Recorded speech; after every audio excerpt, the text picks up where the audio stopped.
Hola, bienvenidos a todos, a todas y a todes. Un gusto compartir de vuelta la tercera clase, el tercer encuentro que tenemos de esta cursada virtual de la Cátedra Libre de Soberanía Alimentaria.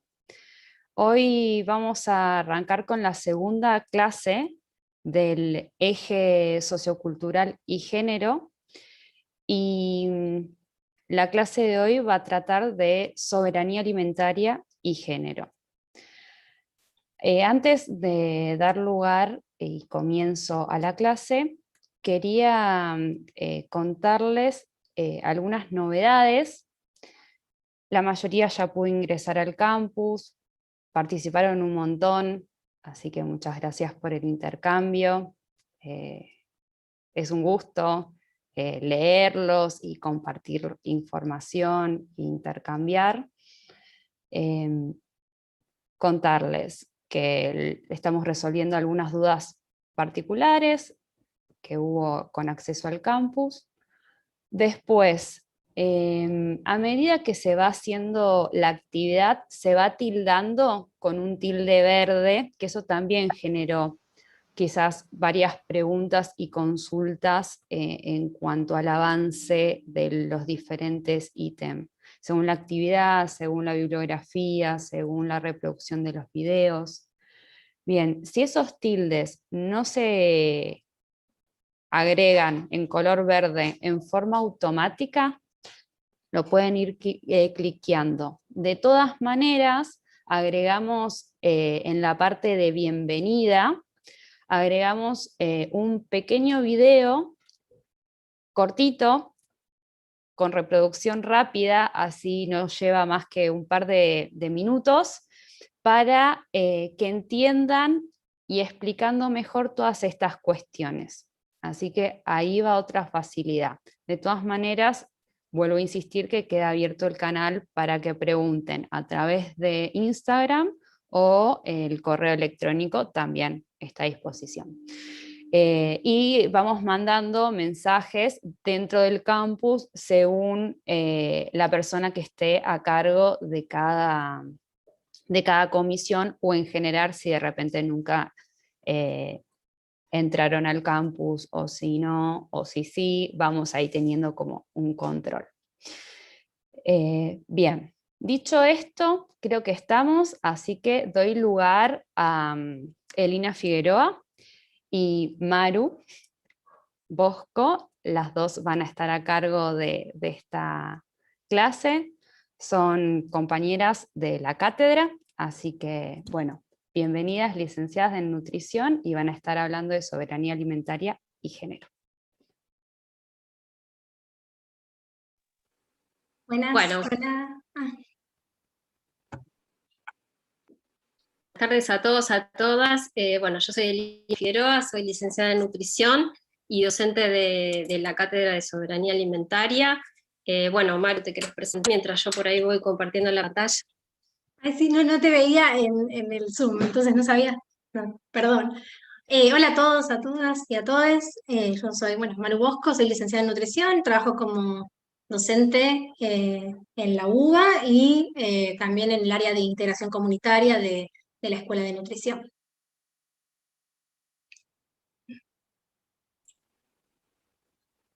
Bueno, en primer lugar, quería agradecer a todas y todos por haber participado en las actividades previas que estuvimos compartiendo por el campus. Tuvimos, bueno, una gran participación y parte de eso vamos a ir compartiendo en esta presentación, así que, bueno, un dato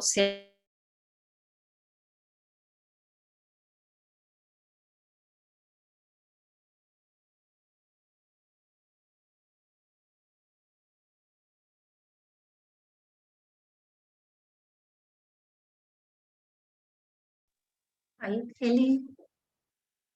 ¿Se cortó? ¿Se nos cortó a todos? Sí, se cortó, Maru. Bueno, esperamos un poquito a ver si Eli vuelve, más que nada porque ya te iba a pasar las diapositivas, pero bueno, estaba agradeciendo las respuestas tanto en el Padlet como en el formulario. Pudimos recolectar algunos datos que pusimos en las diapositivas y también, bueno, esperamos que quizás con el correr de los días poder leer un poco también bien el Padlet y las respuestas más de la última pregunta, que era la relacionada con, bueno, soberanía alimentaria y género. Estuvimos leyéndolas, pero había muchísimas respuestas. Ya saben que es una cursada, ya la cursada de este año es totalmente multitudinaria, así que bueno, iremos de a poquito leyendo y contestando y haciendo algunas actividades y volviendo eh, con estos temas. No sé, Eli, si no. Bueno, perdón, acá me vuelvo a unir, se me apagó la compu, esto puede pasar, así que pido disculpas. Así que ya se reinició la compu, ahí en breve ingreso y comparto la presentación. Bueno, nosotros, esta sería el segundo encuentro del eje sociocultural, donde estuvo el primer encuentro llevado a cabo por la doctora Gloria San Martino, donde ella, bueno, hizo una introducción, ¿no? Acerca de mencionar un poco el tema géneros, que es lo que vamos a abordar hoy, y profundizar un poco, ¿sí? Nosotros queremos contarles también que abordamos este tema porque nos estamos formando, digamos, no es que somos expertas, no nos consideramos, por lo menos yo, solamente, bueno, hace años nos interesamos por el tema, de la mano, bueno, de Ana Brócoli, que era una ingeniera agrónoma que estaba acá con nosotros en la cátedra, y gracias a ella, digamos, nos incursionamos en este tema, y después vamos a contar un poco cómo fue. Así que bueno, ahí estoy. Lo estoy intentando ver si carga para dar comienzo.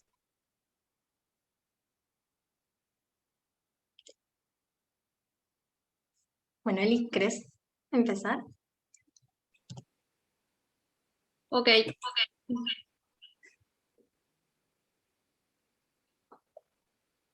Bueno, nosotros, creo que igual, no sé si está haciendo eco, perdón. Sí, Eli, está haciendo un poquito de eco. Quizás bajar un poquito el volumen de salida de la compu o del celu, no sé desde dónde estás. ¿Ahí se escucha bien? Sí, ahí se escucha mejor. Perfecto, bueno, disculpas. Bueno, un poco entonces el recorrido del encuentro de hoy. Vamos a hablar de cuáles son los paradigmas y enfoques que nos están orientando a revisar y pensarnos hacia la concreción de la soberanía alimentaria, qué herramientas y abordajes nos aportan los feminismos y perspectivas de géneros para transitar a un mundo menos desigual, cómo se presentan las desigualdades de géneros en el sistema alimentario actual, y por último vamos a compartir algunas experiencias y vivencias en relación a géneros y soberanía alimentaria. Entonces, bueno, nosotros hicimos algunas preguntitas en la encuesta que muchos y muchas contestaron. Entonces en la siguiente tenemos acá un gráfico, digamos, de las palabras que más salieron en relación a géneros. En principio estas palabras habíamos preguntado con qué palabra negativa asociaban a géneros, y acá están saliendo, digamos, en las de mayor tamaño, fue las palabras que contestaron con mayor frecuencia, ¿sí? Y vemos como desigualdad, discriminación, opresión, patriarcado, violencia, son las que más se destacan, ¿sí? Y en la siguiente vemos las palabras que se asociaron con algo positivo, ¿sí? Entonces también lo mismo, las palabras en mayor tamaño son las que tuvieron mayor frecuencia, como diversidad, empoderamiento, igualdad, libertad. Bueno, hay un montón más, como están acá viendo, y a lo largo de la charla vamos a ir tomándolas un poco. Así que muchas gracias. Esto es un corte que hicimos hace un rato a la tarde de todas las respuestas que recibimos. Bueno, en la siguiente vamos a mencionar algunos paradigmas que actualmente encontramos como para empezar a ampliar estas miradas. y generar las prácticas, por supuesto, como son la economía feminista o economía del cuidado, el buen vivir, las epistemologías del sur, el ecofeminismo, las corrientes decoloniales, y bueno, por supuesto los feminismos.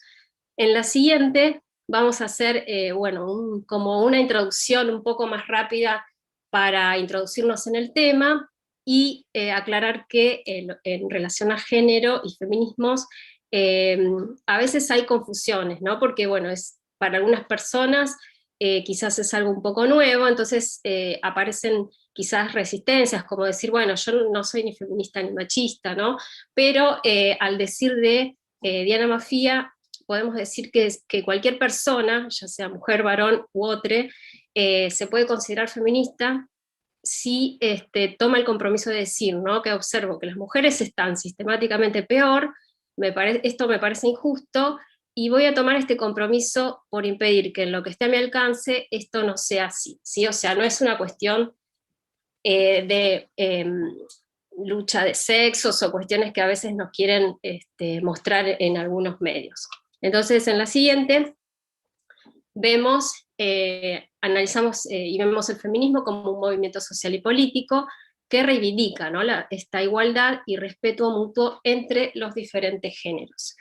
Y bueno, estamos todos aprendiendo, ¿no? a usar estos anteojos o lentes violetas, que es la metáfora para incorporar estas cuestiones, y uno de los aportes claves del feminismo fue el de afirmar que lo personal es político.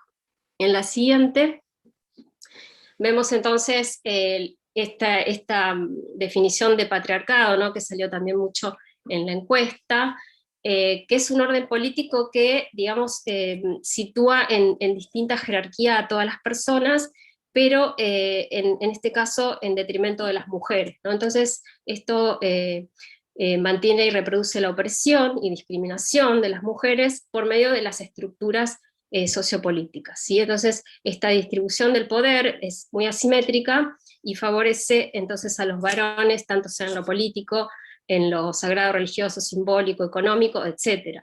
Y esto está naturalizado, ¿no? Esto nosotros lo aprendemos en nuestra sociedad, en nuestras instituciones, en nuestras familias, los medios lo reproducen, y por ejemplo, en lo que es soberanía alimentaria y el modelo agroalimentario hegemónico, el patriarcado lo podemos ver, por ejemplo, en lo que es la concentración económica, que generalmente todas estas empresas de agronegocios están manejadas por varones, ¿sí? Y por ejemplo las industrias también, ¿sí? Bueno, la siguiente. Entonces, también lo que queremos reflejar es esto, que el feminismo no es entonces solo una cuestión de mujeres, aparecen también lo que se llaman las nuevas masculinidades, o sea, los varones que están queriendo deconstruirse, por decirlo de alguna forma.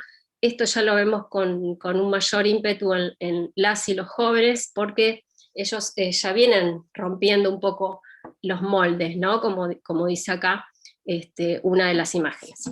Bueno, en la siguiente queremos también contar que en Argentina nosotros tenemos una movilización desde hace muchos años en cuestión de feminismos, principalmente surgió a raíz de femicidios, ¿sí? Entonces apareció la marcha de Ni Una Menos, ahí se empezó a reforzar los paros del 8 de marzo, y bueno, y un montón de movimientos más para recuperar, digamos, y por los derechos de las mujeres y otros géneros subalternizados.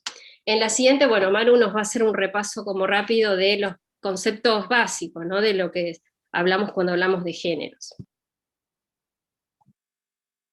Bueno, obviamente cuando empezamos a hablar sobre temas de género es necesario hacer esta distinción entre lo que es el sexo y el género, que es una discusión muy grande dentro de los feminismos, pero en este caso, en este marco, en esta charla, vamos a tomar un poco la idea del sexo como las diferencias biológicas entre varones y mujeres y cromosómicas, las diferencias primarias y secundarias sexuales, como el sexo como algo quizás determinado por la biología, y el género como una construcción social, sociocultural, como algo que es adquirido y puede cambiar, ¿sí? Y es algo que es autopercibido, una identidad de género autopercibida. Obviamente hay corrientes que consideran que el sexo también es una construcción cultural, y bueno, es un tema a debatir, pero me parece importante aclarar que también cuando hablemos de mujeres a lo largo de la charla vamos a estar haciendo alguna referencia a mujeres cis, sin dar demasiados debates en estos temas incluidos bien en la identidad de género, porque mucho de lo que se basa nuestra charla, y mucho vamos a hablar también de la noción de cuerpo-territorio, vamos a hacer referencia a las discriminaciones, las vulnerabilidades que parten del sexo biológico de las mujeres y cómo a partir de esa corporalidad surgieron, ¿no?, las diferentes discriminaciones por características biológicas, ¿no?, por una vulnerabilidad que parte de características biológicas. Entonces, hacer esa aclaración para no tener que estar aclarando cada vez que digamos mujeres a qué nos estamos refiriendo. Como hablamos recién, en cuanto al patriarcado, de hecho, no tiene una fecha de origen, no hay un momento en la historia en el que podamos decir que nació el patriarcado, pero sí que nace a partir de estas diferencias biológicas entre las personas y la asignación arbitraria a partir de esas diferencias biológicas de diferentes características. Después el patriarcado, y sí lo vamos a también nombrar, mucho más que nada el capitalismo, tiene sus picos, ¿no? El patriarcado ha tenido sus picos en los cuales podríamos decir que recrudeció o se afianzó, ¿no? Se afianzaron estas características patriarcales. Pero como digo, nace de esta diferenciación esta diferenciación de características a partir de los sexos, que no solo fue de manera dicotómica, ¿no?, como el sexo, las mujeres se les asignaron diferentes características que a los varones de manera dicotómica, o sea, de manera que no pueden ser características que estén a la vez en la misma persona y son totalmente exhaustivas y excluyentes, como dice también, siguiendo a Diana Maffia, que ya la nombraron, que es una filósofa argentina muy, muy conocida, y para quienes quieran adentrarse en temas de género es muy accesible. Y esas diferencias dicotómicas generaron lo que se llaman estereotipos de género, ¿no? Unas características que se asignan a las mujeres y otras a los hombres.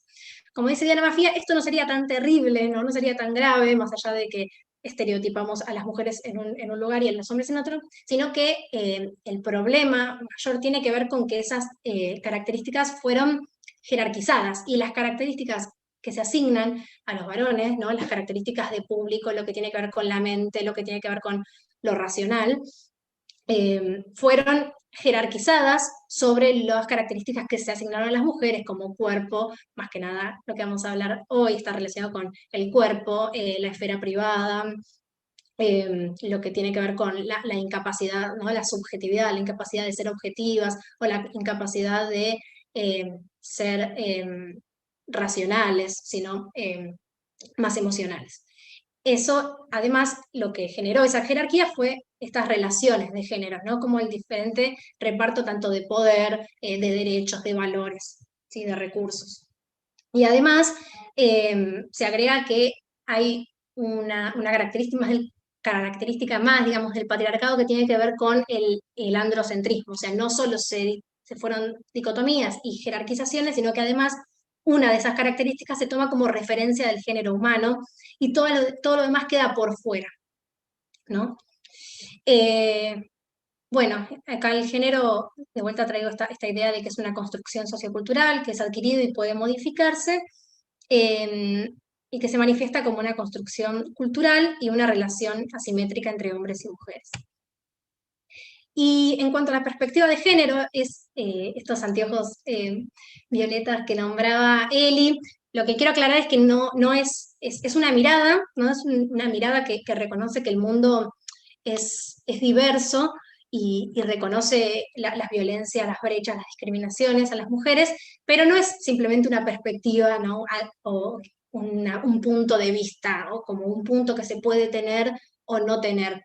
Debería, ¿no? Deberíamos como generar, de hecho por eso también muchas feministas están deconstruyendo esta palabra de perspectiva más desde un lugar de una conciencia feminista, ¿no? De tener, de reconocer eso, como decía Diana Mafía, de reconocer que las mujeres están peor, que eso está mal y que voy a hacer algo. Entonces, si quiero hacer algo, es que tengo que tener una conciencia feminista permanente y no solo una perspectiva que puedo tener o dejar, sino algo permanente. Pero bueno, enfoque de derechos, enfoque de género también, enfoque de género, perspectiva de género, son todas conceptos que se usan en este tema y que de hecho la ONU valida, ¿no?, las perspectivas de género como una categoría política descriptiva para a partir de la cual se entienden las vulneraciones de derechos a las mujeres, se entienden las discriminaciones, las opresiones, y los estados, por eso la ONU lo valida, para que los estados tengan esta perspectiva de géneros en todas las políticas públicas y acciones que se tomen a nivel de los gobiernos de todos los países. Bueno,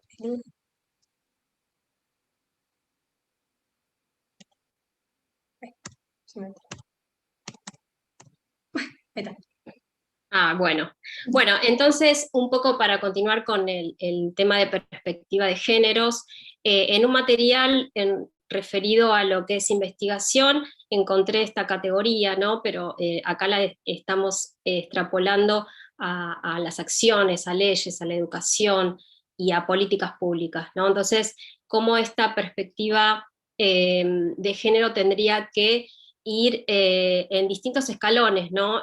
Por ejemplo, si las políticas son ciegas a los géneros, quiere decir que no lo están teniendo en cuenta, ¿sí? Entonces están reproduciendo este orden desigual entre los géneros. Después, en una escala mayor, vamos aumentando a perspectivas con conciencia de géneros, sensibles a los géneros, o sea, tener en cuenta, primero sería esto, tener la conciencia, ¿no?, de este reconocimiento desde las desigualdades.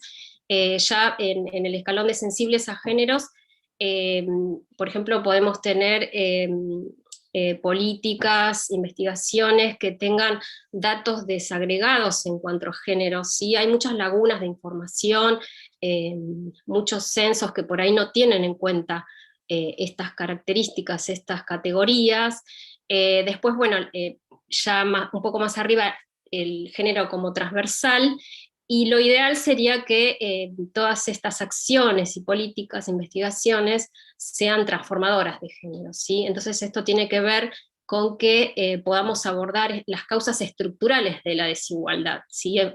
También esto quizás aplica a derechos, ¿no? Siempre todos los temas que vamos a hablar hoy tienen que ver con eso, y todas estas desigualdades, tanto ya sea de género, de clase o racial, tienen estructuras, digamos, que son difíciles de modificar, pero no obstante nosotros tenemos que tender, digamos, a que las acciones tengan este horizonte, ¿no?, de ser transformadoras de género, o sea que tratemos de orientar cambios para que haya estos cambios en los roles de poder, etcétera, ¿sí?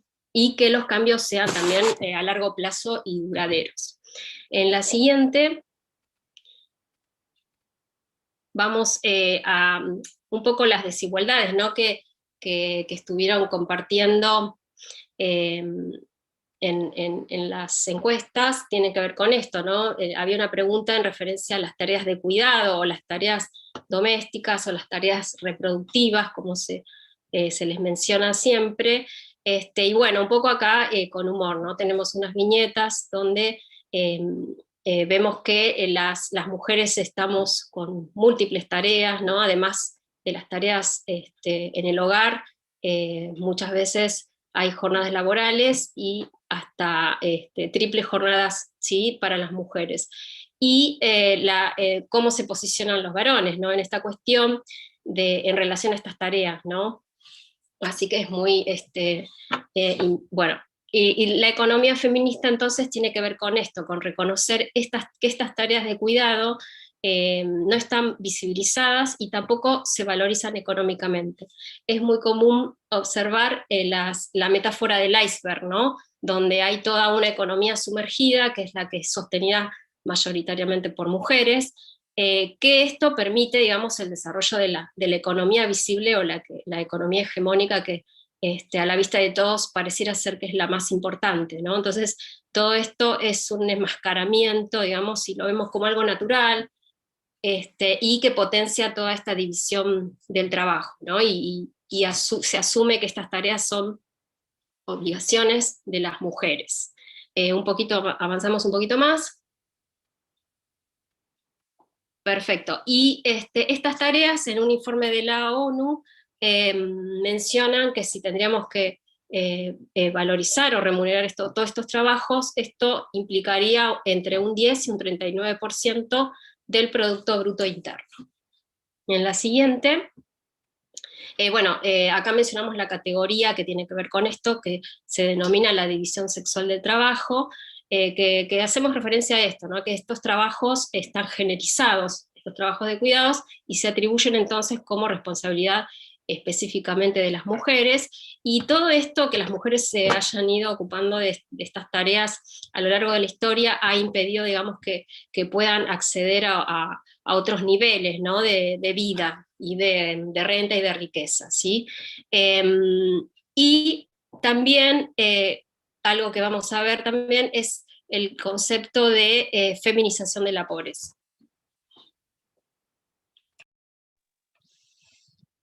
Bueno, en cuanto a la feminización de la pobreza, ahí traje un número un poco redondo, pero a nivel mundial el 70% de las personas pobres son mujeres. La feminización de la pobreza es un proceso que está dándose se da en todo el mundo, obviamente en algunas partes, como América Latina, donde esas tasas son mayores y tienen muchas variables, muchas explicaciones y causas. Con Eli trajimos las que nos parecen más importantes para entender y relacionar con la soberanía alimentaria y la situación de las mujeres indígenas, campesinas, rurales y productoras de alimentos, ¿no? Unas de ellas son las tasas de desocupación, otras que son mayores, ¿sí? en las mujeres, que ahora vamos a ver con algunos datos, y también después se los vamos a pasar este PowerPoint para que lo vean, para que vean bien las cifras, así no nos detenemos tanto en eso. Otra es la brecha salarial, esto es en Argentina, las mujeres ganan 4 veces menos que los varones, y esa brecha es aún mayor en el trabajo informal. Si las mujeres además tienen mayores tasas de trabajo informal, ¿sí? No están en un trabajo formal, no tienen aporte, obra social. Y entonces esas brechas salariales suelen ser mayores, porque la brecha salarial tiene, se divide en la economía feminista, la divide en la que es explicable y la que no, ¿no? La explicable tiene que ver con, que está más relacionada al trabajo formal, tiene que ver con quizás por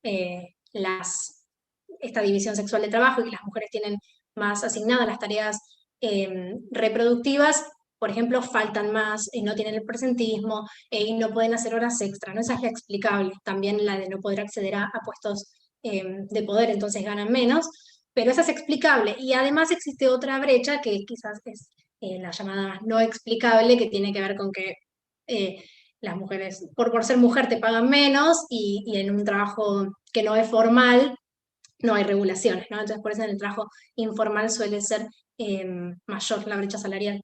Después, en cuanto a la doble jornada laboral, es esta doble jornada que creo que se está hablando bastante en este momento, que es uno de, justamente, en los momentos en los que el capitalismo más que nada,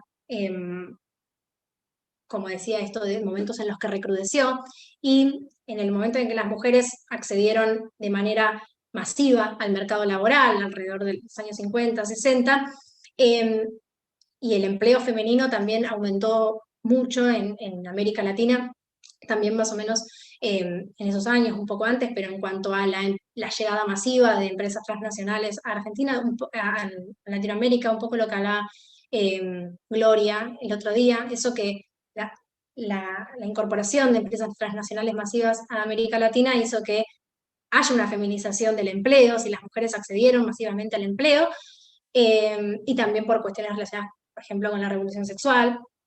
En los 60 las mujeres accedieron al empleo, pero igualmente estas características que contábamos al principio de la asignación arbitraria de los roles siguieron, por más que las mujeres entraron de manera casi igual que los hombres al mercado laboral formal, siguieron haciendo mella en las familias, dentro de los roles productivos y reproductivos, y eso hizo que en la división sexual del trabajo las mujeres se sigan ocupando más de las tareas de cuidado y domésticas que los varones. Ahí traje un número que es de la CEPAL del año pasado, que las mujeres dedican 2,8 horas por cada hora que dedican los hombres al trabajo no remunerado. Esto es en la región, sí, en América Latina y el Caribe, donde esta brecha es mayor que en otros países mal llamados desarrollados. ¿Sí? Y también otra explicación de la feminización de la pobreza tiene que ver con una triple jornada laboral, que es esta extensión del trabajo reproductivo y de cuidado y doméstico, no solo dentro del hogar, o sea, no solo productivo y no reproductivo, sino también lo que tiene que ver con lo comunitario. O sea, las mujeres son en general las que se encargan de extender ese trabajo de cuidados y doméstico hacia la comunidad, ¿no? Y esto es algo que vemos, y es muy importante al analizar lo que es soberanía alimentaria y lo que son las mujeres dentro de estos espacios donde hay grandes redes de la comunidad, y mucho más en épocas de crisis. Por eso ahí pusimos también esta foto, que las mujeres son en general las que más se encargan de lo que tiene que ver con las ollas populares, los comedores populares, ¿sí? Y después otros dos conceptos que son importantes para la feminización de la pobreza, que traen la economía feminista, son el techo de cristal y las paredes de cristal. El techo de cristal tiene que ver con que las mujeres no acceden, con la falta de acceso, que es invisible, no tiene que ver, por eso es de cristal, no tiene que ver con que no es algo que está regulado en una ley que dice que no se puede, sino que simplemente es la falta de acceso a las mujeres a puestos jerárquicos y de toma de decisiones. Y esto salió un montón en la encuesta que hicimos, porque muchas y muchas pusieron esto de que las mujeres no acceden a la titularidad de las tierras, ¿no? Tampoco a los préstamos agrícolas, y no acceden a los puestos jerárquicos donde se toman las decisiones, ¿no? En puestos jerárquicos de decisión. Ahora lo vamos a ver un poco más. Y las paredes de cristal tienen que ver con aquellas como fuerzas invisibles que relegan a las mujeres a ciertos sectores económicos, ¿no? Que en esta salida al mercado laboral de las mujeres masiva, por más que pudimos salir al mercado formal, productivo formal, la mayoría elige, entre comillas, aquellas actividades, o se le asignan determinadas actividades que tienen que ver con el cuidado y el rol doméstico. Y además, eso de vuelta no sería un problema tan grande, de última, si nosotras hiciéramos las mujeres algunas actividades y los hombres otras, sino que hay una cuestión relacionada con la baja remuneración de estas actividades, la falta de estatus, de calificación, que por eso determinadas actividades se pagan más que otras en el mercado laboral, y esto tiene que ver con una cuestión de género. Estoy pasando, y esto nos parece importante porque hicimos la pregunta de cuántas, del género, ¿no? Sexo-género, pusimos género, masculino, femenino y otros, para recabar la información a grandes rasgos, y el 94,1% de las personas que están cursando Caliza contestaron, casi 300 personas. Sé que hay muchas más cursando, pero no importa, vi que ahí estuvieron en el chat diciendo que no contestaron la encuesta, no pasa nada.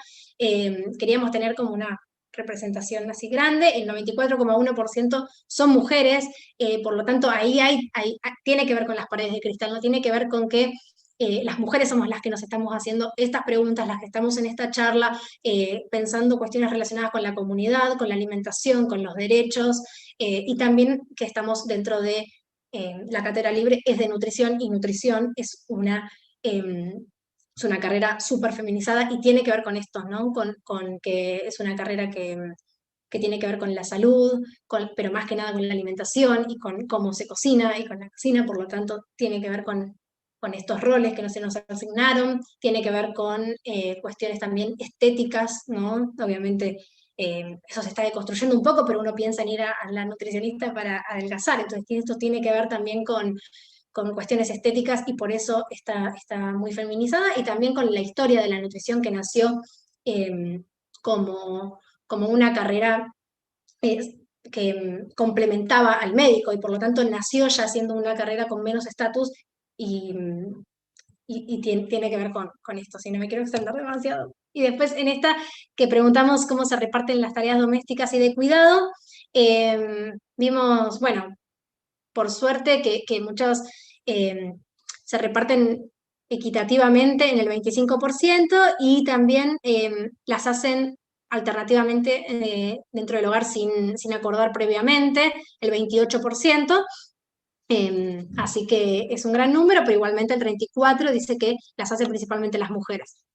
Pero bueno, también sabemos que hay muchas personas de las que contestaron que dijeron que los temas de género están involucrados y saben del tema, por lo tanto, creo que ahí también hay un sesgo que tiene que ver bueno, con empezar a hacernos estas preguntas.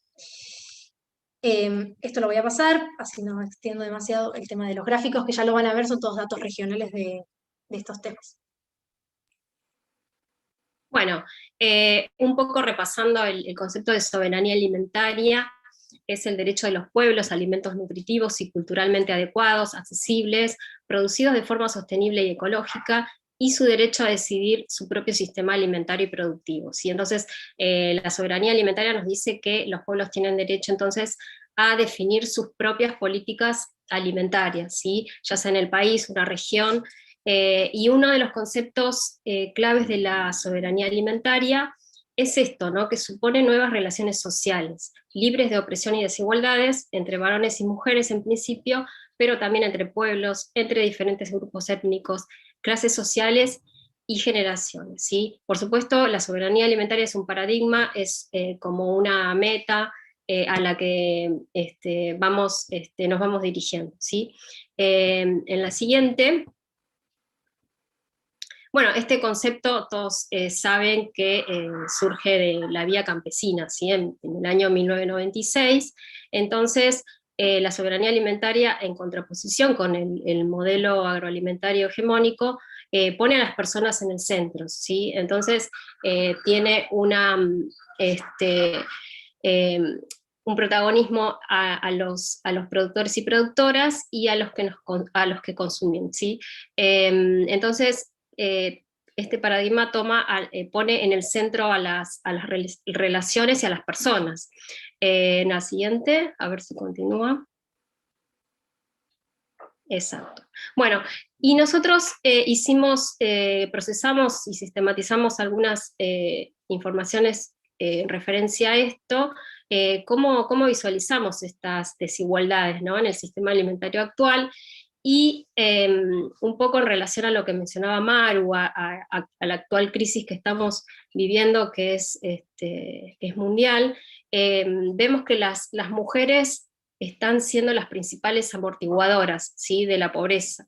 Son las principales amortiguadoras en épocas de crisis. ¿Por qué? Porque se multiplica e intensifica los trabajos, ya sea fuera del hogar o en el hogar. Siempre tienen que salir a buscar los recursos para llevar la vida adelante, llevar la vida del hogar.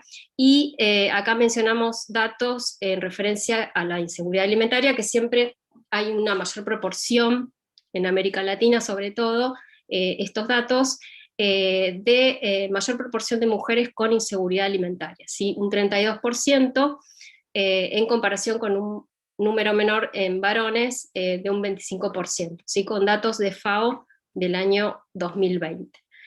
También tenemos uno de los roles principales y de las mujeres en el sistema alimentario tiene que ver con que son cuidadoras de vida, ¿sí? Esta en la parte productiva, ¿sí? Ya sea como mujeres a cargo de un predio o de prácticas productivas, son responsables de preservar la biodiversidad son guardianas en general de las semillas, el conocimiento de las plantas nativas, ¿sí? Y sin embargo tienen escaso acceso a las tierras y a su titulación, ¿sí? Después vamos a ver gráficos, pero más o menos un porcentaje indica que un 20% de las mujeres pueden acceder o son titulares de los predios, ¿sí?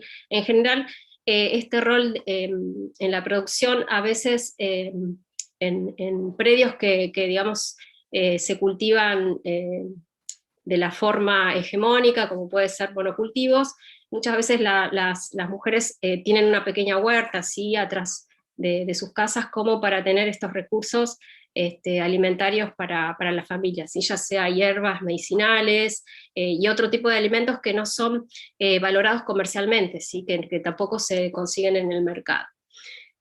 Otra cuestión también, bueno, tiene que ver con esto que mencionábamos acerca de las tareas de cuidado, que son las principales cuidadoras, proporcionadoras de cuidado en relación a lo alimentario, a todas las tareas que tienen que ver con la alimentación, ya sea la selección, la compra, la elaboración, la preparación, ¿sí? De los alimentos. Mucho de esto también lo han volcado todas y todos ustedes en la encuesta, ¿sí?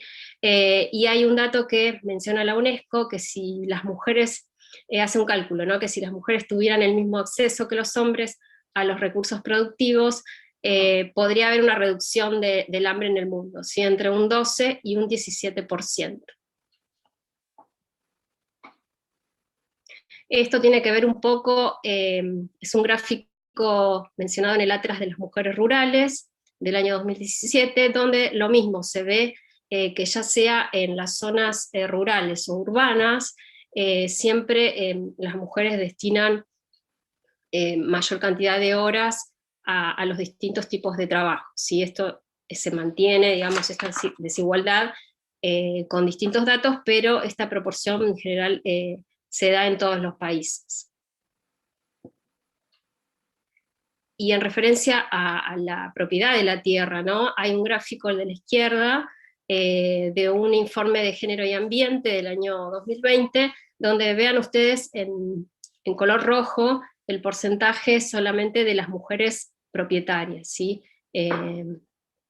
Mostrando esta desigualdad.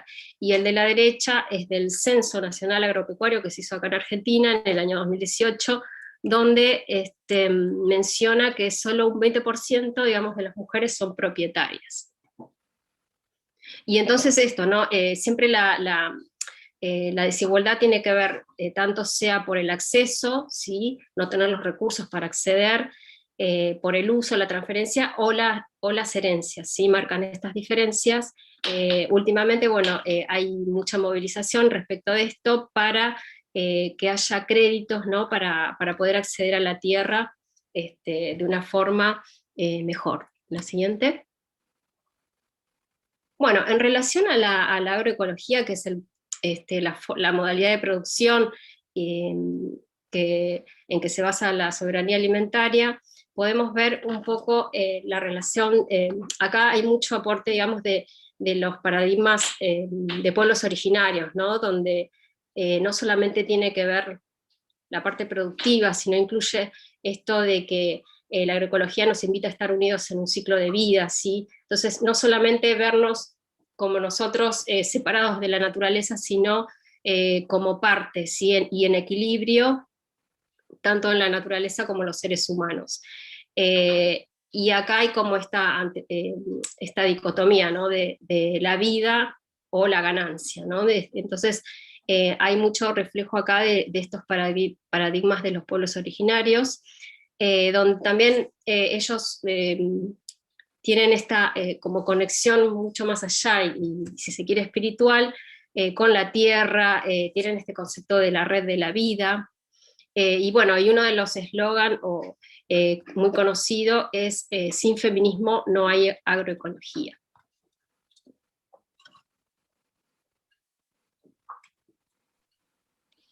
Bueno, y uno entonces de los feminismos que nombramos al principio, que queremos traer, pero bueno, obviamente había muchos más bueno, que están al principio cuando los fue nombrando Eli. Uno de ellos es el ecofeminismo, obviamente los feminismos que hay, siempre hablamos de feminismos porque hay diferentes ramas, no es que se contradigan, sino que quizás van parten de diferentes nociones, ¿no? Lo que hablaba Eli en un momento de la interseccionalidad es esto de tener como, desde el género, de los feminismos es algo muy importante ese concepto porque parte de una desigualdad de género que tenemos las mujeres en general, y bueno, otras identidades, pero a partir de esa desigualdad se van sumando otras opresiones. Entonces, a partir de esas diferentes opresiones, capaz es que nacen los feminismos de diferentes perspectivas. El ecofeminismo es aquel movimiento social feminista que supone la sinergia y el diálogo entre el feminismo y el ecologismo, que obviamente es algo que tenemos que traer en esta cátedra de soberanía alimentaria, que intenta que a partir de todo el sistema de producción, consumo, distribución de alimentos, tenga una lógica ecologista, ¿no? Y hay bueno, obviamente, como les contaba al principio, a partir del modelo de acumulación actual de capital en el que vivimos, que se basa en un sistema de producción, de una superproducción, que digamos en América Latina se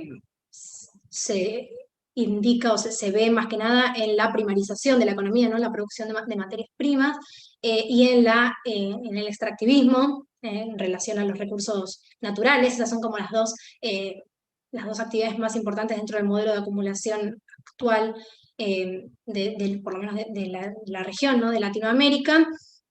El ecofeminismo hace, y por eso la traemos a Silvia Federici, que, bueno, muchos que están en tema la deben conocer, es una escritora muy importante sobre estos temas. Ella sostiene que la nueva acumulación de capital, esta acumulación de capital se hace, más que nada acá en América Latina, justamente por el extractivismo, a expensas del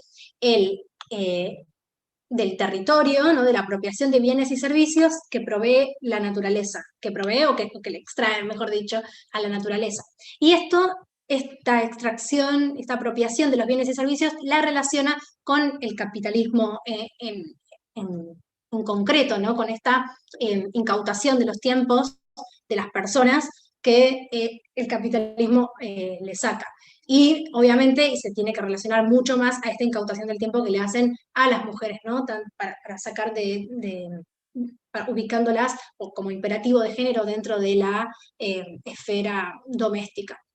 Entonces, se parte desde el ecofeminismo desde este lugar de entendimiento de esto que dice Silvia Federici, también, bueno, del reconocer la ecodependencia, ¿no? La dependencia que tenemos como seres humanos con la naturaleza, y también la interdependencia, como la naturaleza también necesita que nosotros, como consumidores, como agricultores, como en todas las etapas del sistema productivo y en todas las personas que formamos parte del mundo, también entendamos esa interdependencia y cómo podemos destruir la naturaleza. Entonces, parte de ese entendimiento, y reconoce una vinculación, una relación entre lo que tiene que ver con las violencias a las mujeres con la destrucción de la naturaleza. Y acá se trae una noción de cuerpo-territorio que es muy importante y que dice, como que relaciona, ¿no?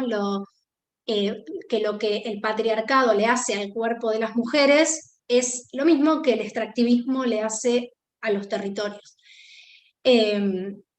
Entonces parte desde el conocimiento de que si entendemos a nuestro cuerpo como un territorio de lucha, como un territorio donde se marcan las desigualdades y las opresiones del patriarcado, vamos a poder también relacionarlo con la relación que tenemos con nuestro territorio y cómo el extractivismo también intenta desde este lugar, primero, ¿no? Desde este lugar que yo les contaba, que es de donde nace el patriarcado, que es esta relación entre las mujeres y la naturaleza, cómo se identificó en base a cuestiones biológicas relacionadas con parir, menstruar, dar de amamantar.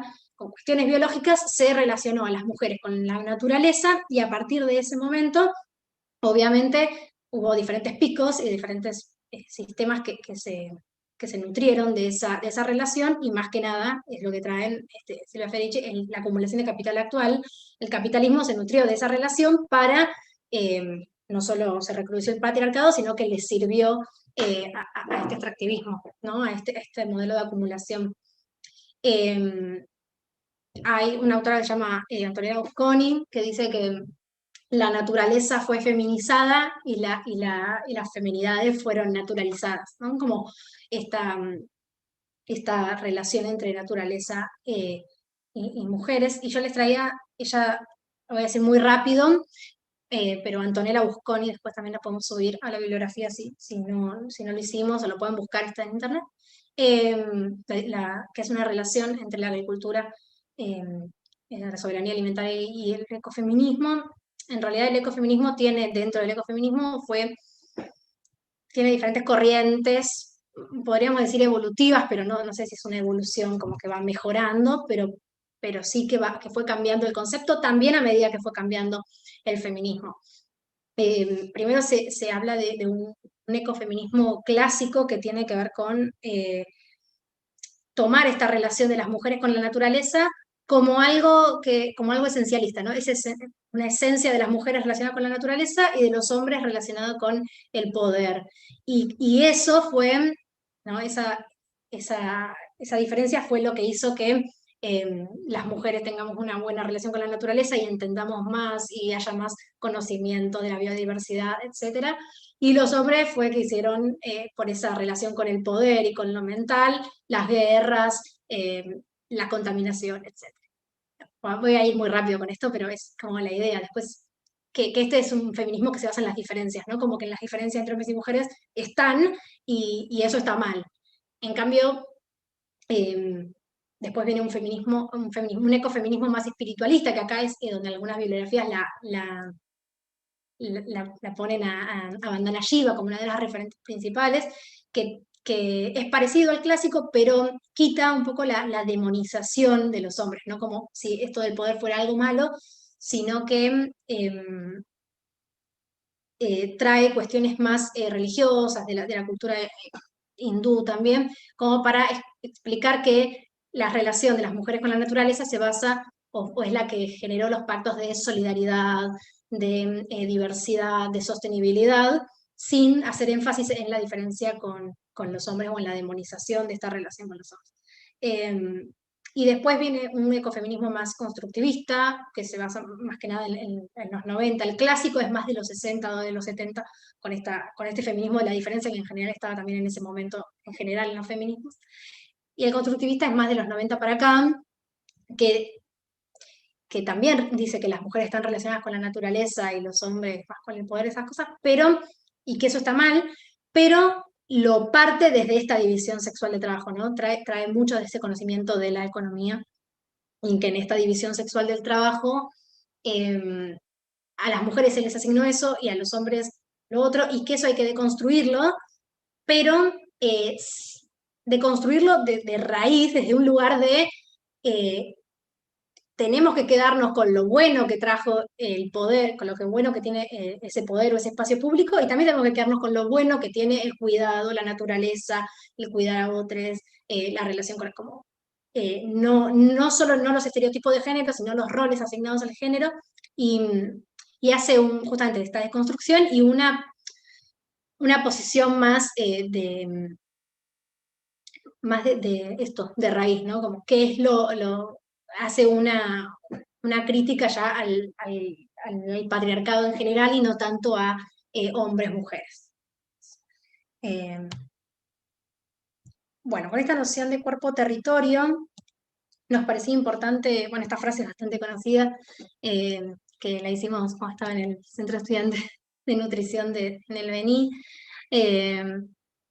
Ya no sé ni dónde está esa bandera después de todo esto, el COVID, pero es una frase conocida que dice que ni la tierra ni las mujeres somos territorios de conquista, ¿no? Esta relación entre tierra y naturaleza y el cuerpo de las mujeres, esto de, como les contaba Antonella Busconi, que dice la tierra fue feminizada y las mujeres naturalizadas, se gestaron como dos conceptos que hay que domesticar y conquistar, ¿no? Si el territorio se lo puede domesticar, o a la naturaleza hay que domesticarla, y conquistarla también a las mujeres. Bueno, los territorios son igualmente objeto y escenario de disputa y despojo por parte del modelo extractivista, patriarcal y colonial, y por eso queríamos traer algunos, o por lo menos contar de dónde parte los feminismos, el feminismo decolonial, ¿no? Que el feminismo decolonial le hace una crítica quizás a los feminismos más occidentales, que no parten, o sea, más europeos o más de esa índole, ¿no? Más académicos, más europeos, que no hacen la crítica al colonialismo o al imperialismo. ¿No? Por eso decía que esto de que cada feminismo parte desde su lugar. El feminismo colonial parte desde también el entendimiento de que la opresión de los pueblos que fueron colonias es una intersección más en las opresiones y complejiza este tipo de opresiones. Y tiene que ver con una cuestión patriarcal, más allá de que a todas las mujeres, como contaba al principio, tienen que ver con esta cuestión de la vulnerabilidad por la corporalidad.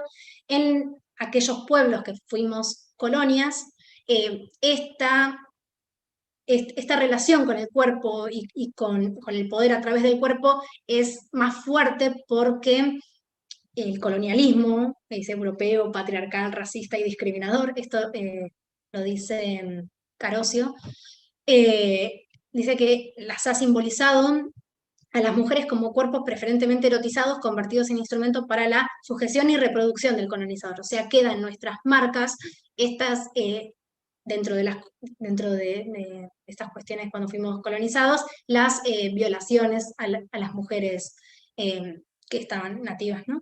Entonces trae también esta relación, que más que nada de vuelta se basa en el sexo, por eso lo quería aclarar al principio,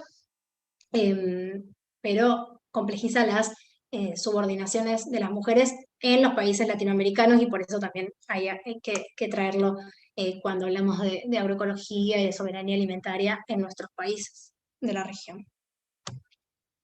Y bueno, acá les traigo un concepto que quizás si se interiorizan en el tema lo escuchan y empieza a sonar, que es el término de soberanía del cuerpo. Dora Barrancos, que es otra filósofa, podríamos decir, no es filósofa, pero podríamos decirle así. Dora Barrancos dice que no hay soberanía mayor que la soberanía del cuerpo. Cualquier soberanía de la que empecemos a hablar, ya sea bueno, alimentaria en este caso, pero podríamos hablar de la soberanía económica o cultural o política, diferentes soberanías siempre tienen que partir de una soberanía propia, no de una soberanía del cuerpo, de una soberanía del cuerpo de aquellas personas que le están dando lucha a esa soberanía. Entonces, tenemos que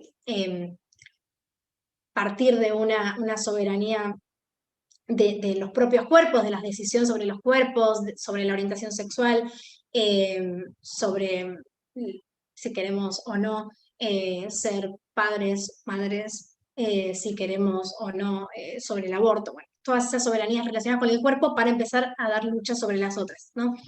Entonces la soberanía del cuerpo se relaciona en un punto con la soberanía alimentaria, en que las mujeres, ¿no? En todos debemos ser sujetas libres, capaces de decidir sobre el modo de vida, el propio cuerpo, y reconocer opresiones, violencias, discriminaciones relacionadas con el sexo y con la etnia y con la clase, etc. Y aquí les traigo un párrafo que lo sintetiza claramente que es de la ONU Mujeres, que dice que si la soberanía alimentaria, ¿no? Como definición, que ya la vimos, es el derecho de los pueblos a producir, consumir lo que deciden sin intermediación de terceros, la soberanía del cuerpo implica considerar al cuerpo como un territorio sobre el que cada uno decide sin intermediación de terceros. Entonces aquellas mujeres, igual lo va a contar un poco Eli, pero en el primer encuentro nacional de mujeres trabajadoras de la tierra, de la UTT, se nombra esto, ¿no? Como que reconocemos que la violencia que se le hace a nuestros cuerpos es la misma que se le hace a los territorios. Viene por ese lado. Y bueno, ahora vamos a mostrarles más que nada otras cuestiones relacionadas con la soberanía alimentaria y género, que hay un montón. Una de ellas es el acceso a la lactancia, ¿no? La lactancia también salió mucho en el, ¿cómo es? En la encuesta que hicimos, hay muchas personas que dijeron, nombraron como uno de los problemas de mujeres pobres, rurales, campesinas, la falta de acceso a- a la lactancia o al derecho a la lactancia. Y queríamos traer también con él el término lactancia humana, no hablar, ¿no? Y también sabiendo que hay muchas personas que son estudiantes de nutrición o nutricionistas, eh, la idea de como militar un poco la causa desde un lugar de no decirle más lactancia materna, sino lactancia humana, por varias cuestiones. Una tiene que ver con eh, que, que no solo las mujeres somos las que podemos tener hijes y dar de mamar, ¿no?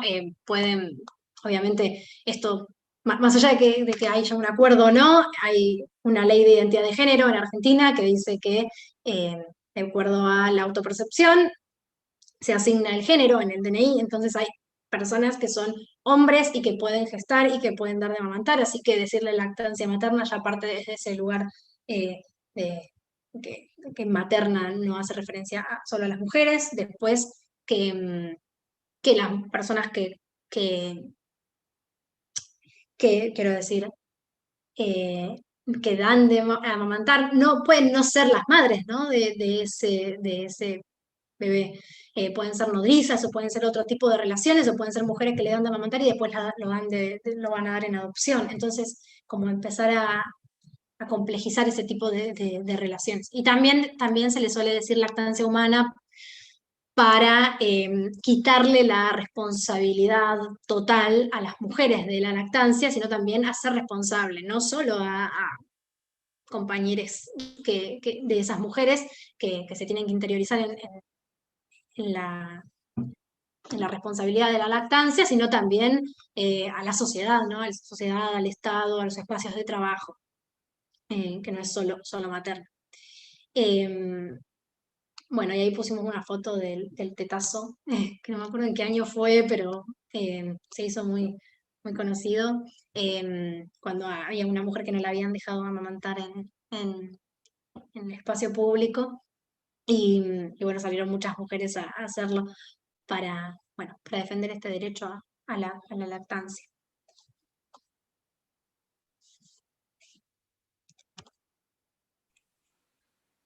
Bueno, y qué decir, ¿no? Acá tenemos a Miriam, ¿quiénes son nuestras lideresas? Bueno, Miriam fue la que trajo el concepto, ¿no? De soberanía alimentaria hace muchos años, pero sin embargo, desde hace 2 años, bueno, viene acumulando condecoraciones como doctora honoris causa de varias universidades, ¿sí? Bueno, Miriam acá está en la charla, después quizás cuando terminemos puede dar algunas palabras, pero bueno, obviamente es nuestra primera referente, y bueno, trascendió obviamente la escuela de nutrición, así que ya es por muchos y muchos conocida. También, bueno, comentar que nosotros también nos empezamos a interesar y a formar en la siguiente, en los temas de género, de la mano de Anita Brócoli, que por eso muy agradecidas también con eso. Ella había organizado, tenía la cátedra también en la Universidad Nacional de Lomas de Zamora, había organizado una reunión en el año 2014 ya, creo que en la siguiente se ve, no sé si se puede pasar, Maru. Ahí va. Había organizado este encuentro que fue muy lindo y pudimos participar en Lomas de Zamora, donde, bueno, estaba Emma Siliprandi de la FAO también como invitada especial, ¿no? Y ahí entonces nos empezamos a interesar en el tema y a formarnos en eso, ¿no? Ella, bueno, gran referente de la agroecología, ¿sí? Por supuesto, Anita, acá dice Marcos, presente ahora y siempre, nos acompaña seguro desde otros planos. Bueno, en la siguiente muestra un poco las fotos de ese encuentro, que la verdad que estuvo muy bueno. Después acá abajo hay un mural que está en el Museo del Hambre, que después por ahí Marcos puede hacer alguna referencia, con Anita en el centro. Bueno, y eso sí, son fotos de ese encuentro, ¿sí? Donde, bueno, estaba Miriam, estaba Silvia Vidal, algunas compañeras más conocidas, Pamela McKay, bueno, y entre otras. Bueno, en la siguiente. Bueno, en Argentina también tenemos grandes luchadoras y activistas que son muy protagonistas en esto, en lo que es la soberanía alimentaria, y bueno, se destacan las madres de Ituzaingó, que son muy conocidas, por haber iniciado, digamos, una investigación en los barrios cercanos a los campos fumigados, ¿no? Donde ellas detectaban muchos enfermos de cáncer, ¿sí? Lo mismo las redes docentes por la vida, ¿sí? que estaban defendiendo en las escuelas rurales que también eran fumigadas en forma cercana. También para mencionar la marcha de las mujeres originarias por el buen vivir, con bueno, Moira Millán como una de las referentes. Bueno, tenemos grandes, digamos, ejemplos de mujeres luchadoras. En la siguiente. Bueno, el encuentro, nosotros acá en Argentina tenemos encuentros nacionales de mujeres, que creo que van por el número 33, 34, hace un montón de años que se realizan, y en el marco hace 2 encuentros, el último, digamos, presencial, se aprovechó la oportunidad para hacer este encuentro nacional de mujeres de la UTT, que con Gloria, bueno, tuvimos la oportunidad de participar en uno de los días, porque se desarrolló en 2 días, ¿no? Participación de mujeres productoras de todo el país, y un panel, digamos, de invitadas. Siempre en los encuentros nos invitan grandes mujeres de todo y de Latinoamérica, así que tuvimos la oportunidad de presenciar esas charlas que fueron muy buenas, y a la tarde ese día también se hacían muchos talleres. Nosotros coordinamos uno con Gloria, pero había talleres de distinto tipo, ¿sí? Para formación de las mujeres. Después, bueno, un verdurazo feminista, las compañeras manejando tractor. Bueno, y en la siguiente mencionamos también en ese encuentro, conocimos a Lolita Chávez, que también la pueden buscar, una referente de la cultura maya, donde nosotros nos llamó la atención cuando en su exposición ella hablaba de las semillas transgénicas, ¿no? Entonces decía esto, que esas semillas como que habían perdido algo de su esencia, ¿no? Entonces ahí después esto cuando se los pasemos lo pueden leer quizás, ¿no? Y hace esta diferenciación importante que no tiene que ver, digamos, con lo que por ahí menciona la academia, ¿no? Esto tiene que ver con otros conceptos diferentes, ¿no? Y como mencionábamos hoy, parte de esa visión que se tiene de la vida, ¿no? Que todo lo que existe tiene vida, todo lo que tiene vida tiene espíritu tiene energías, movimiento, tiempo y espacio, ¿sí? Entonces, esta concepción es mucho más abarcativa, es muy diferente que a nosotros quizás nos comprender, pero bueno, es muy interesante toda la cosmovisión que aportan y todo lo que podemos aprender. Ella, por ejemplo, en un leo que encontré hace un ratito, dice, ¿no? Lo que nos inspira son las redes que podamos tener, nuestros estados emocionales, las pausas que podamos hacer en nuestro camino y el amor profundo a la colectividad. Decir que yo estoy bien, tú estás bien. Sanando yo, sanas tú. Esa es la expresión del SCAT que nos han dicho nuestras abuelas. Y como las ancestras también nos han dicho, no tenemos otro camino más que el de luchar. Sí, bueno, es una referente importante que después quizás también puedan investigar un poco su historia, ¿no? En la siguiente.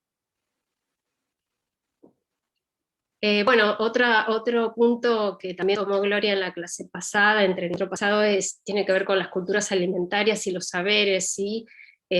Como dijimos, las mujeres se ocupan de estas tareas de cuidado y también de mantener estas recetas con alimentos naturales, ¿no? Porque todo lo que es la agroindustria sabemos que no tiene muchos años de desarrollo, las comidas, digamos, ancestrales, aún en día se conservan, lo que pasa que, bueno, no están muy visibilizadas. Así que nosotros en cada encuentro siempre aprendemos nuevas cosas, nuevas bebidas, nuevos tipos de comidas. En la siguiente, también, bueno, participamos en proyectos de extensión, acá es en la colonia de UTT de Jauregui, ¿sí? Aprendimos con las mujeres, nos mostraron cómo se realiza la cocción del maíz con cenizas, que es una técnica ancestral. Pensar que esta forma de cocción del maíz tiene miles de años, ¿no? Entonces continúa hasta hoy. Por supuesto que es un poco trabajoso, ahí lo vimos, pero tiene mucho significado y cambios, digamos, en el aporte nutricional de los granos y del maíz para la nutrición. También en la siguiente, o sea, nosotros estas experiencias las hemos desarrollado junto con estudiantes, y entonces tienen una aproximación a las agricultoras, a ver la forma de producción, cómo se producen los vegetales, y por supuesto nos interesa también la parte de culinaria, ¿no? Como verán. Bueno, en la siguiente, también, bueno, esto es más una experiencia, bueno, lo de Humitas también fue otro encuentro, también en la colonia, y en la última diapo, las fotos son de talleres que estamos realizando actualmente desde el área de alimentación, que son 3 talleres en cada sede, en cada lugar, que generalmente son comedores, o, como verán, zonas rurales. Por protocolos de COVID los hacemos todos al aire libre, como verán, frío, calor, no importa, así que eso es lo que estamos llevando a cabo hoy, con esta concientización acerca de lo que es la soberanía alimentaria, el género, cómo consumir los alimentos sanos, o sea, cómo podemos tratar de incorporar estos alimentos agroecológicos y naturales en nuestra alimentación. Y bueno, como para finalizar, y después los compañeros también pueden compartir, si se animan, bueno, algunas reflexiones finales en referencia a la soberanía alimentaria. Habíamos leído que se puede presentar como una opción para desfeminizar la pobreza, ¿sí? Todos los conocimientos que tienen las mujeres, que vienen desde milenios, como dijimos, en referencia a lo que es las semillas, las habilidades culinarias, todo lo en referencia a hierbas y demás, deberían ser valorados social y económicamente. Y tener en cuenta la soberanía alimentaria como paradigma para lograr los sistemas alimentarios más justos. Así que, bueno, nos quedan un montón de temas, es amplísimo el tema géneros. Vimos ahí en el muro de Padlet que han compartido un montón.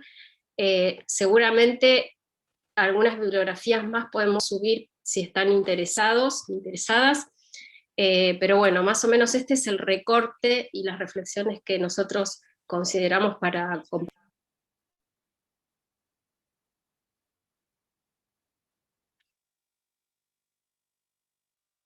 Ay, Eli, me parece que te muteaste. Sí, perdón. También tenía la cámara apagada, perdón, pero se me había apagado la compu y se desbarató todo.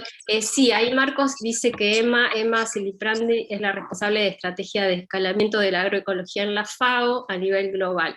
Sí, incluso ahora salió publicado un libro que está en portugués, que también lo podemos subir, muy interesante. Ya tiene otro libro también de género y agroecología y soberanía alimentaria, así que es referente en el tema. Hay muchas autoras ahí, estuvieron preguntando. Bueno, Silvia Vidal acá en Argentina tiene el libro de ecofeminismo. Bueno, bibliografía, la verdad que hay un montón, y por ahí algunos más podemos subir al Padlet, si les interesa, a los que, bueno, para profundizar.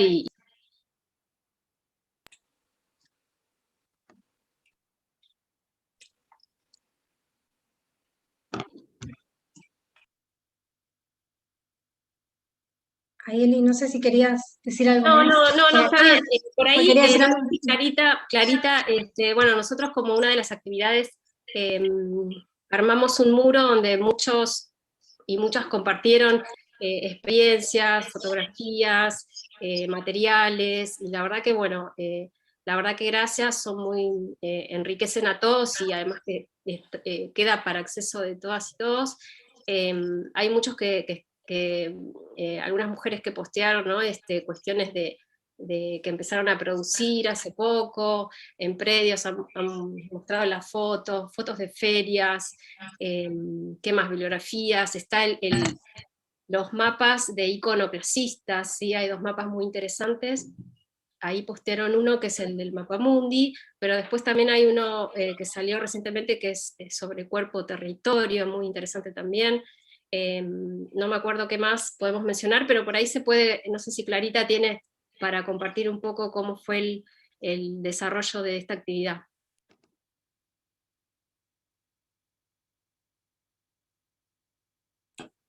Sí, también como tenemos 2.000 participantes, y también vemos que hay personas de distintas regiones de nuestro país o de otros países también, han posteado bastante, así que esto nos permite por ahí tener este intercambio, ¿no? de, de experiencias, y la verdad muy rico, y agradecemos esta posibilidad que nos dieron. Sí, yo quería, antes que den las pautas, Ahí a ¿no? medida que iba hablando Eli, iba mostrando lo del foro. Yo quería contestar una pregunta que había leído. Primero, gracias por las palabras lindas que estoy viendo en el chat, a ver si podía agarrar alguna pregunta. Alguien había preguntado sobre la brecha, cuál es el país mejor. La verdad es que no sabría en América Latina, pero sí, si les interesa el tema, más que nada de economía, como las referencias, en general las referencias no solo en economía, sino en igualdad de género, de los países son más que nada los países nórdicos, no sabría cuál decir en cuanto a la brecha, pero sí que, bueno, Islandia, Dinamarca, Suecia, son aquellos países que presentan mejores índices de igualdad de género, tanto en posición política de las mujeres, de representación política en los lugares de poder, sino también en económicos. Pero un dato interesante sobre ese tema es que son uno de los países que mayores niveles de violencia de género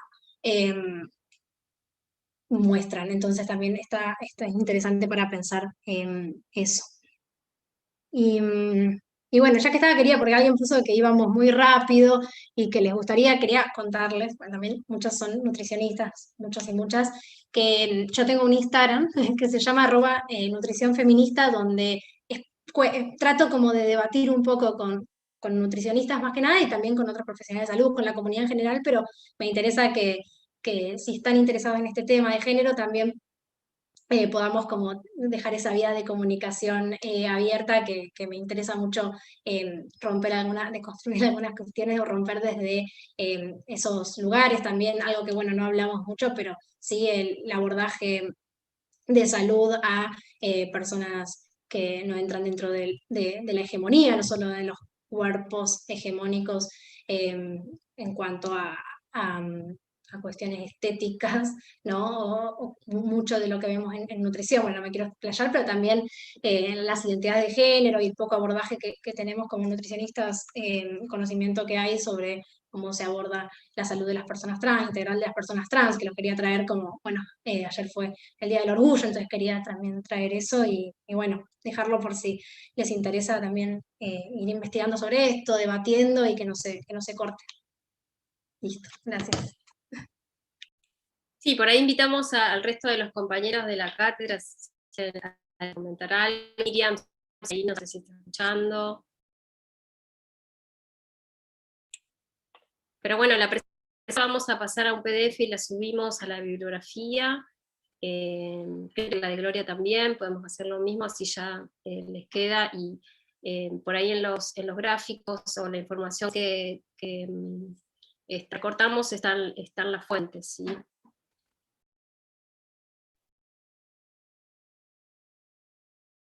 Buenísimo, muchas gracias, chicas. Estaban haciendo varias consultas en relación a la encuesta que habían subido y estaba como adentro de la actividad, pero era para mostrar un poco los gráficos de hoy, así que si ya no la completaron, con eso no hay problema. Pablo, ¿querés contar un poco las dudas del lineamiento general del campus? Dale, déjame que haces Clarita. Hola a todos y a todas. Si querés, comparto pantalla y vemos si lo podemos mostrar entrando al campus, ¿te parece? Ahí va. A ver, vamos a probar si Caro me habilitó.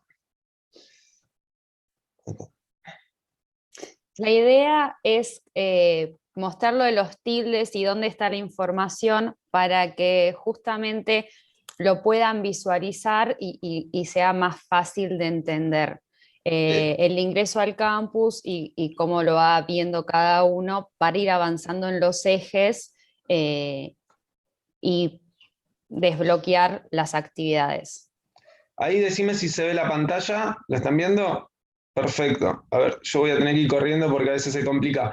Bueno, la mayoría, todos los inscriptos al campus, por más que hayan o no recibido el mail, aunque ya lo hemos mandado varias veces, tienen que ingresar al campus de FEDUM, que la dirección es esta, campusvirtual.fedum.com.ar, y van a tener que ir acá donde dice entrar. Bien, una vez que van ahí, van a tener que completar con su nombre de usuario y su contraseña. Su nombre de usuario va a ser el mail con el cual se registraron y la contraseña, Clarita, ¿me la recordás que es la genérica? Es Caliza con C mayúscula 2021. Bien, y esperan un segundo porque tengo que entrar con un usuario porque si no, no voy a poder hacer la prueba. Mientras, si querés ir contando algo más, Clara. Bien, bueno, es una contraseña que les pedimos que por favor después la modifiquen y recuerden esa contraseña que modificaron. Si se la olvidaron o con la que nosotros le damos no pueden ingresar, intenten poner el cartelito verde que dice ahí, olvidé su nombre de usuario, contraseña, para regenerarla. Como primera instancia, si ya ahí no pueden, comuníquense con nosotros, pero vendrían a ser como todos los intentos que deberían hacer. Un segundo, Bien. Perdón. Contarles que con esta clase ya se desbloqueó el tercer eje, que es el eje de derecho a la alimentación adecuada. Listo, Clarí, acá estoy. Bien. Bien, ahora una vez que están adentro, van a ir al curso, que acá lo ven, Cátedra Libre de Soberanía Alimentaria. Van a entrar al curso. Ahí está. Bueno, bien, ¿qué es lo importante? Acá van a tener todos los módulos. Si se fijan, hay 3 módulos que tienen un color más oscuro y hay 3 módulos que están como pintados suavecitos.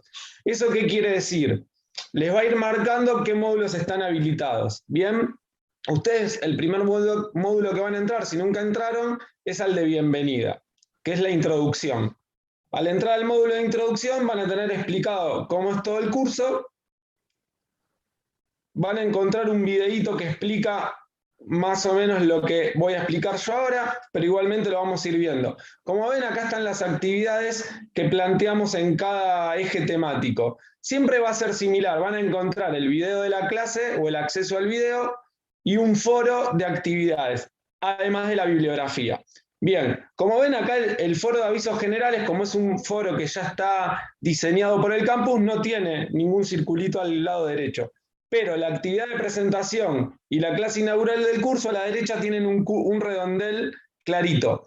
Bien, ¿qué quiere decir esto? Que la actividad ustedes la tienen que hacer. Y es importante que hagan las actividades porque hay actividades que están encadenadas. Y si ustedes no hacen la actividad anterior, no les va a permitir hacer la siguiente. ¿Cómo se desbloquean estas actividades? Ustedes en el foro de presentación van a tener que entrar y presentarse. Una vez que se presentan, se va a marcar automáticamente. Y si no se marca, ustedes lo pueden marcar como voy a hacer yo ahora.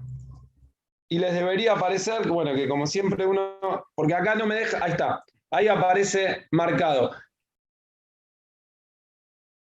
¿Qué es lo importante? Por más que ustedes lo marquen y no lo hagan, el sistema tiene como una inteligencia que no se los toma como realizado. Si ustedes cliquean pero no lo hacen, es como que no lo hicieron, con lo cual tienen que realizar la participación. ¿Y por qué es importante esto? Miren, vamos a marcar también que vimos la clase. Igualmente lo que tienen que hacer ustedes es entrar a la clase, al menos abrirla. Una vez que la abrieron, ya lo toma como realizado. Y el foro, una vez que participaron, ya lo toma como participado. Entonces, ¿qué pasa ahora? Cuando vayan al segundo eje, el sociocultural, ustedes van acá y van a ver actividades. Bueno, estas actividades tienen una restricción. ¿Para qué? Para que ustedes, antes de ver la bibliografía, se presenten. ¿Bien? Con lo cual, yo no puedo acceder a la bibliografía, como ven acá. ¿Por qué? Porque puse que participé de la presentación, pero en realidad no lo hice. Hasta que yo no escriba, hola, soy Pablo, estoy muy contento de estar en el mejor curso de soberanía alimentaria que van a poder participar y donde están las mejores compañeras y compañeros, no les va a destrabar. Una vez que ustedes ponen todas esas cosas lindas y aparte se presentan, les va a permitir ver la bibliografía. Así que básicamente así funcionan todos los ejes a lo largo del curso. Lo importante es participar de los foros. Las participaciones son actividades muy simples que no van a requerir que ustedes tal vez lean toda la bibliografía. Con ver las clases y con algunos conocimientos les va a alcanzar al menos para participar. Y esto lo que va a permitir es que a lo largo de todo el curso, ustedes habiendo participado y habiendo ingresado a todas las clases, lo que les va a permitir es sacar el certificado de fin de cursada. Los únicos y las únicas que van a obtener el certificado de fin de cursada son aquellos y aquellas que hagan todo el curso y todas las actividades que están encadenadas. Bueno, Clarita, espero haber sido claro y de paso ya quedó grabado, así que así sería toda la metodología del curso y de la participación. Bien, aclarar eso, que ya a partir de hoy queda habilitado el tercer eje, porque ya la semana que viene arrancamos con el siguiente módulo. Mirá, si querés lo mostramos para que lo vean, ya que hacemos la última prueba. Como ven, acá está explicado, les pusimos una foto de las tildes para que no se olviden, y acá abajo está la bibliografía, la cual no me va a mostrar hasta que yo no participe del foro de la actividad 2. Y si ustedes ven acá, les dice, cuando apretan sobre el restringido, dice, la clase no está disponible porque tenés que participar de la clase y además tenés que ver la clase y participar del foro. Una vez que cumplen esas dos condiciones, les va a dejar bajar la bibliografía sin ningún problema. Entonces, cada vez que no puedan acceder a un material es porque les faltó hacer una actividad anterior. Bien, después estaba la duda de dónde estaba la encuesta de hoy. ¿Querés mostrarlo para que bueno, estaba dentro de ese módulo. Además de cada uno de los ejes, de esas solapitas que van viendo, van a estar cargadas las clases, el acceso a la clase, y después vamos a cargar, por ejemplo, ahora está cargado el acceso a esta clase, y mañana va a estar cargada la clase, el acceso a la clase grabada, ¿bien? Pero siempre va a quedar metida en cada solapita, en cada eje, como organizado. Otra cosa importante que les queremos avisar es que vamos a enviarles el acceso a la clase de ese día el mismo martes a la mañana, ¿bien? Como por correo a cada uno de los usuarios, para que lo tengan a mano y ya puedan ingresar directamente desde ese link de acceso. Creo que las dudas fueron resueltas. ¿Alguien quiere consultar algo más de los que estamos que no se haya entendido?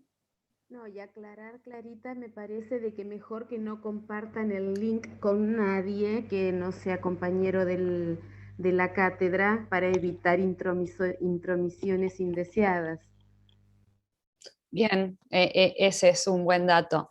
La idea es, ustedes que se inscribieron y que están adentro del campus y demás, que tengan este acceso a las clases y al intercambio dentro de la cursada. Bien, después iremos compartiendo de más información con los que no están inscritos, pero por favor, esto que aclara Adriana, Sí, ténganlo Clara, en cuenta. No, más que nada porque la cuestión de las intromisiones es porque este tipo de cursos a veces aprovechan para hacer algunos sabotajes que ya nos ha pasado en otra charla que la tuvimos que cerrar, entonces es complejo. Más que nada es cuidar el acceso para eso. Obviamente cuando termine el curso toda la información va a estar disponible porque lo que queremos desde la Cátedra de Soberanía Alimentaria es que más personas puedan acceder a este material, pero bueno, la virtualidad tiene estas cosas que como ven la estamos aprendiendo todos y todas, y para nosotros también es difícil y cada coordinador de los grupos se está acostumbrando y nos ayudamos entre todos y es una experiencia en la cual nos embarcamos aprendiendo sobre la marcha. Así que les pedimos disculpas por cualquier cuestión que no sea tan prolija, pero hacemos lo que podemos. Bueno, con esto cerraríamos, así que les agradecemos a todos la paciencia, las ganas, porque la verdad que hay un montón de gente que se conecta en las clases y participa y se presenta en el foro y demás, así que estamos muy contentos por todo y cómo va saliendo. Bueno, ahí apareció Miriam. Hola Miriam. Hola, ¿cómo estás? ¿Cuánto aprendí? Me había quedado sin carga. Eso que me pasó. Bien, Pero ¿cuánto aprendí? Me enseñaron, muchachitas. estamos en vivo y siempre presente, Miriam. No, por favor, hermosísimo. Hermosa clase, hermosa clase. Por eso te digo, ¿sabes cuánto me enseñaron? Por favor.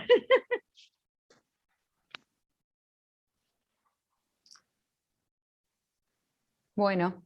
Quería, Clary, comentar que vi muchas preguntas sobre la bibliografía. En general, vamos a poner todas las clases bibliografía para que ustedes, no hay obligatoria toda recomendada para que cada uno amplíe lo que le parezca. Cuando haya actividades obligatorias o participaciones o algo obligatorio, lo vamos a aclarar desde la cátedra, ¿sí? Pero si no, ustedes avancen con las bibliografías que recomendamos y participen en las actividades que vamos proponiendo, y algunas que sean obligatorias lo vamos a aclarar, las que sean obligatorias para avanzar.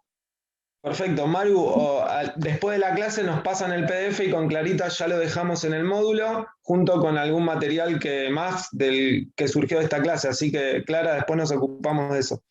Muy bien, bueno, agradecerles y cerrar la clase de hoy. Gracias por el tiempo. Hasta luego. Gracias. Chao, chao. Gracias. Chao, chao, chicos, chao. La verdad, con Marcos comparto. Un orgullo ver cómo trabaja el equipo. No nada. Creo que seguimos transmitiendo. No son mis